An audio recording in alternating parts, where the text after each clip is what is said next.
বিসমিল্লাহির রহমানির রহিম।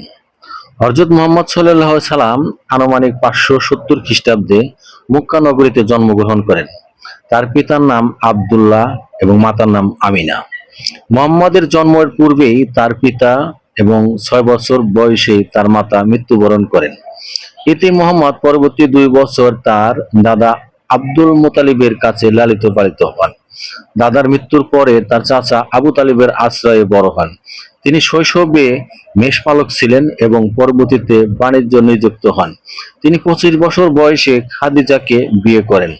ইসলামের আগমনের পূর্বে থেকেই তিনি মূর্তি পূজা এবং পৌত্তলিক রাজনৈতিক বর্জন করে চলতেন। নবনিযুক্ত পরবর্তী জীবনে তিনি মাঝে মাঝে পূর্ববর্তনের হেরা নামক গুহায় রাত্রি যাপন করতেন এবং একাকিত্ব ধ্যানমগ্ন থাকতেন। মুহাম্মদ পড়তেন এবং লিখতেন জানতেন না। আনুমানিক 510 খ্রিস্টাব্দে হেরা গুহায় অবস্থানকালে ফেরেশতা জিবরাইল মুহাম্মদ সাল্লাল্লাহু আলাইহি সাল্লামের কাছে আসেন এবং আল্লাহর উপর থেকে প্রথম ওহী এবং বাণী পৌঁছে দেন। তখন মুহাম্মদের বয়স ছিল 40 বছর। প্রথম 3 বছর তিনি গোপনে ইসলাম প্রচার করেন।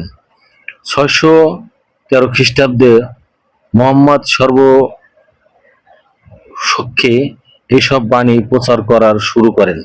তিনি ঘোষণা করেন, আল্লাহ এক, অদ্বিতীয়, আল্লাহর কাছে সম্পূর্ণ আত্মসমর্পণ হলো ইসলাম জীবনের একমাত্র সঠিক পথ এবং ইসলামের অন্যান্য নবীদের মতোই তিনি আল্লাহর একজন নবী ও রাসূল ছিলেন।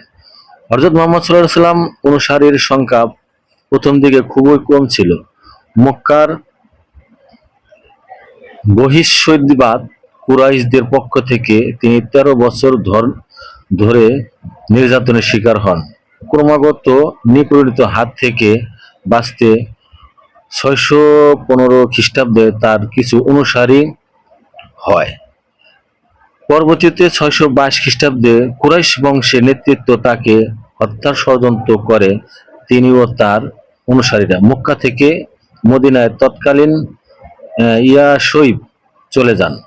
এই ঘটনাকে কেন্দ্র করে ইসলামী বর্ষপঞ্জি বা হিজরি সনের সূচনা হয়। মদিনায় মুহাম্মদ সকল গোত্রকে ঐক্যবদ্ধ করেন এবং একটি চুক্তির মাধ্যমে মদিনা সনদ প্রতিষ্ঠা করেন। 629 খ্রিস্টাব্দে ডিসেম্বরে মক্কার গোত্রগুলোর সাথে 8 বছর ব্যাপী আন্তঃবৈতিকতার পর মুহাম্মদ 10 বছর মুসলিম সৈন্যের একটি বাহিনী নিয়ে মক্কা শহরের দিকে অগ্রসর হন। তিনি প্রায় বিনা রক্তপাতেই মক্কা নগরী জয় করেন। 632 খ্রিস্টাব্দে বিদায় হজ থেকে ফেরার কয়েক মাস পর তিনি অসুস্থ হয়ে পড়েন এবং